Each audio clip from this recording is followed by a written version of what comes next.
could hear the sirens in the distance and come over the crest of the hill, and not too long after that, they left. No sirens, just with my son. In the 12 years since that day, Jan Rozga has been on what she calls a roller coaster ride of emotions, ranging from grief and rage to peace, and yes, incredibly, even joy. But spring is always painful for Jan, and that will likely never change. Her son died on this date. She has spent the years since making sure his memory does not. These are graduation cards and sympathy cards. This bin is the intersection of joy and grief for Jan Rozga. And every now and then I get them out and just read about, just how loved he was. 1 week after her son David graduated from high school, he got together with friends. He said he was tired and he was going to come home and take a nap. And instead of coming home and taking a nap, he came home and he shot himself.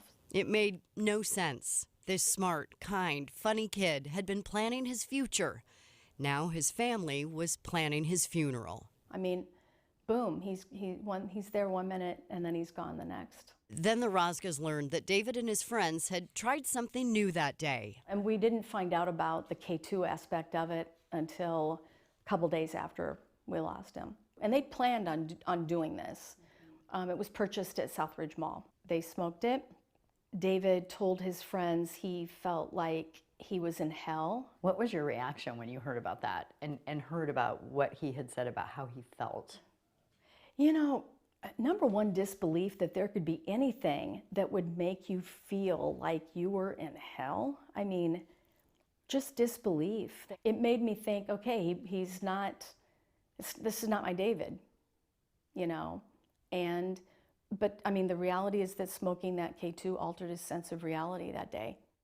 It was 2010, and the Rozgas quickly learned that few people had heard of K2 or synthetic marijuana. Kind of a zombie for a while, in a big grief fog. We all were for a while. When did that urge to become advocates begin?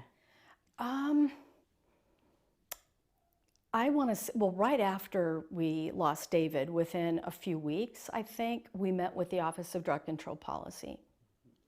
And we talked about, they were not familiar with K2. They wanted to get the word out that this is what happened. We were told that this was an issue that needed a voice.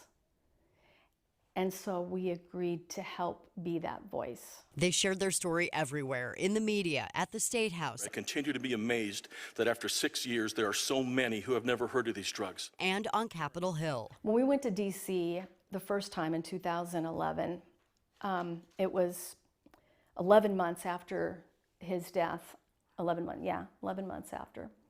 I told my mom, I said, I don't know if I can do this. And she said, David would say, go, Mom, go. Do you think of him looking down and seeing the stuff you guys have done? I do sometimes. They named the federal law after our David. The David Mitchell Rozga Act was introduced by Senator Charles Grassley and signed into law in 2012, banning compounds commonly found in K2. The victory was just part of the healing process. Cried out to God. Jan started writing. In addition to crying and praying and crying and praying, I'm just going to sit down, and I thought it might be therapeutic, and maybe once it went on the page, it would stay on the page. And she knew it wouldn't, but it helped. And 12 years later, her words are here to help others. You meet a lot of people who are hurting and who've experienced loss, the raw emotions that you go through, how it changes the dynamic of your family. Raw Survival is exactly what it's billed as, a guide to living through loss. I feel like it has to serve a purpose. Written by a woman who's done just that. So you have to work on it, and it's hard work, and grieving is hard work. You can't go around it. You can't jump over it. I mean, you have to do the hard work, and you've got to go right through it. Jan and her family are still going through it. The wound gets torn open a lot, but that's just the way that grief works. That's the way it works. The ingredients found in the K2 that led to David's death may have been banned, but the people making it have tweaked the compounds and changed the names, and synthetic marijuana can still be purchased legally in stores all over the country. The stuff is still out there, just in a little bit different form. Yeah, it was hard, but you know, we were doing it for others, and we were doing it for David. What would you say to lawmakers now? You just have to stay diligent, because the people that manufacture this stuff are staying diligent. They're determined. We need to be just as determined, but we need to jump on it, you know, not wait, do something now. As this mother still sits at the intersection of joy and grief, using her story to move forward. You still have a life to live, and God's not done writing my story. And He doesn't take away my pain. He provides a beautiful purpose for it.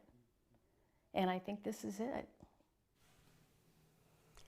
I checked in with a number of Iowa organizations and law enforcement about what they're seeing with synthetic marijuana. And as you can see from this trend line from the State Crime Lab, incidents have dropped dramatically since the laws the Rozgas fought for went into effect. Unfortunately, though, all of the people I talked to say they know synthetic marijuana is still in stores and being sold legally all over central Iowa. Yeah, Aaron, Jan is so courageous and brave. A lot of families that have had something similar happen to them can be frustrated and want to keep this bottled up and not tell the story because of what people will think of them. And she's shared this with the world. How can people find Jan's book? Yeah, you know all too well, Justin, because you've talked to parents who've been through similar situations. Raw Survival, Jan's book, can be found in all the places books are sold. And once this story is posted to our website, there will be a link to her website at WHO13.com. All right, Aaron, thank you for that.